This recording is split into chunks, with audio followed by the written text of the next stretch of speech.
नमस्कार मित्रों, जैसा कि आपको विदित है कि मैं आपके लिए यूजीसी नेट पेपर 2 हिंदी साहित्य के कुछ न कुछ वीडियोस जो मेरे पास नोट्स बने हुए रखे हैं वो आपको मैं अपलोड करती रहती हूँ। वो जो मेरे मित्र हैं जो मेरी इस वीडियो से हेल्प लेना चाहते हैं वो मेरी वीडियो को देखते रहें। और अब मैं जब तक कि एग्ज़ाम नहीं होता है तब तक मैं आपके लिए महत्वपूर्ण प्रश्न, हर यूनिट से महत्वपूर्ण प्रश्न आपके सामने प्रस्तुत करती रहूंगी। तो आज मेरी ये वीडियो 1 है, तो इसमें हम शुरू से ही लेके चलेंगे, जैसे कि मैंने अब इसमें इकाई 1 से पहले शुरू किया है। तो अगर आपको मेरी ये वीडियो पसंद आए तो प्लीज मुझे लाइक जरूर करें।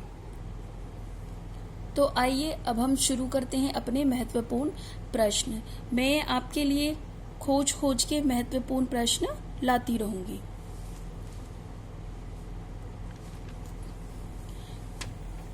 प्रश्न संख्या 1, भारतीय आर्य भाषाओं के काल को मोटे तौर पर कितने कालखंडों में विभक्त किया गया है? तो इसका हमारा आंसर होगा 2, 5, 3 या 4। तो इसका सही आंसर हो जाएगा हमारा 3। अभी मैंने ये गलती से ना टिक कर दिए हैं आंसर, तो जो मैं आगे की अपनी वीडियो अपलोड करूंगी उसमें ऐसा नहीं करूंगी। प्रश्न संख्या 2 देखते हैं, निम्नलिखित में कौन सी प्राचीनतम भाषा है? तो इसकी भाषा अपभ्रंश, वैदिक साहित्य, पाली या प्राकृत? तो हमारी कौन सी होगी?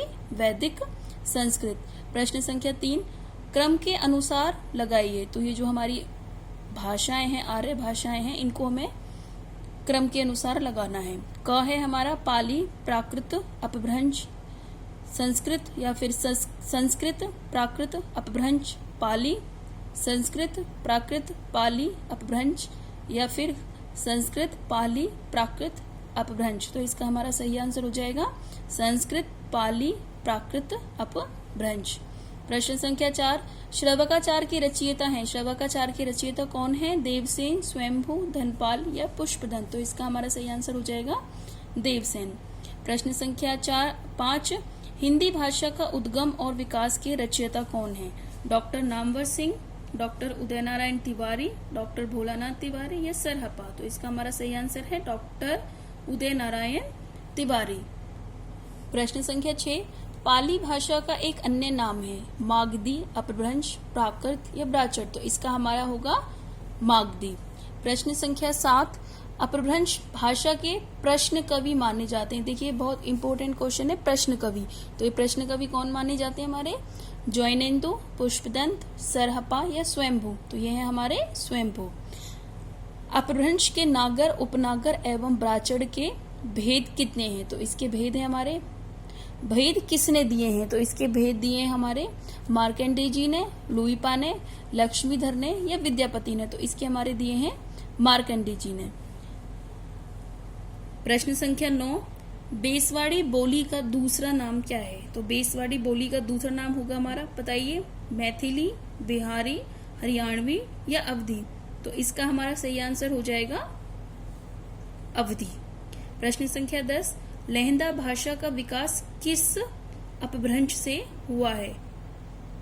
ब्राचड़, पेशाची, पश्चिमी हिंदी या अवहट? तो इसका हमारा सही आंसर हो जाएगा पेशाची।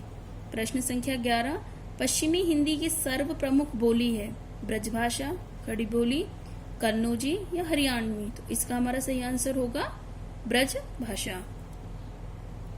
आइए प्रश्न संख्या 12 देखते हैं। अब इनमें से कौन सी भाषा वियोगात्मक है? देखिए ये बहुत ही हमारा इंपॉर्टेंट क्वेश्चन होता है। तो वियोगात्मक भाषा हमारी कौन सी होगी, बताइए? संस्कृत, पाली, प्राकृत या अपभ्रंश? तो इसका हमारा सही आंसर हो जाएगा अपभ्रंश। प्रश्न संख्या 13, कौरवी का दूसरा नाम क्या है? तो कौरवी का दूसरा नाम होगा हमारा खड़ी बोली, मेवाती, बिहारी या फिर राजस्थानी? तो इसका हमारा सही आंसर हो जाएगा हमारा खड़ी बोली। प्रश्न संख्या 14, देवनागरी लिपि इनमें से किस प्रकार की लिपि है? ध्वन्यात्मक, वर्णात्मक, कुटिल या चित्रात्मक? तो इसका हमारा सही आंसर हो जाएगा हमारा वर्णात्मक। प्रश्न संख्या 15, किसी सीमित क्षेत्र में बोली जाने वाली भाषा को कहते हैं, क्या कहते हैं बताइए? राजभाषा, राष्ट्रभाषा, उपभाषा या बोली?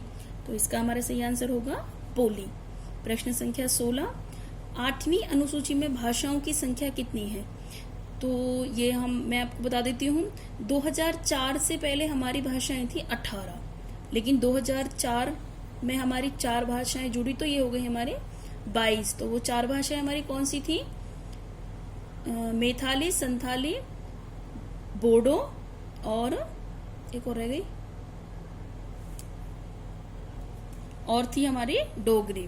ठीक है, तो अगला क्वेश्चन प्रश्न संख्या 17, संदेश राशक के रचयिता कौन है?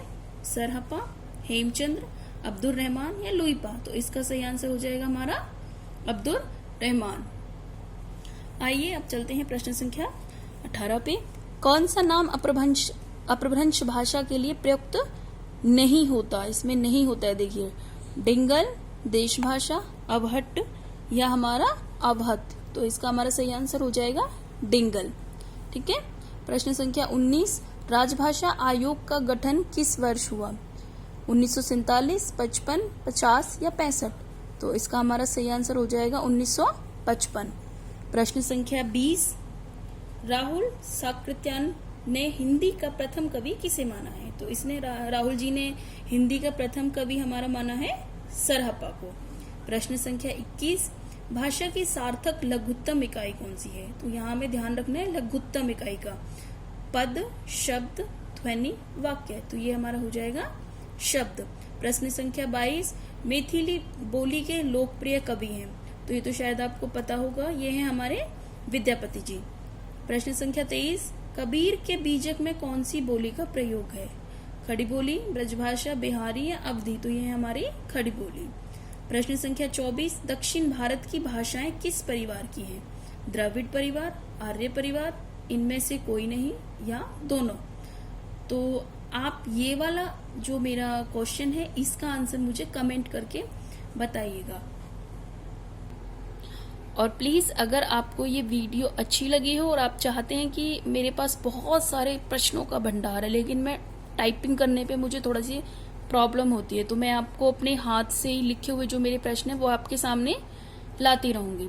तो अच्छी लगने के लिए वीडियो धन्यवाद कर सकते हैं, आप मुझे लाइक कर सकते हैं। धन्यवाद आपका।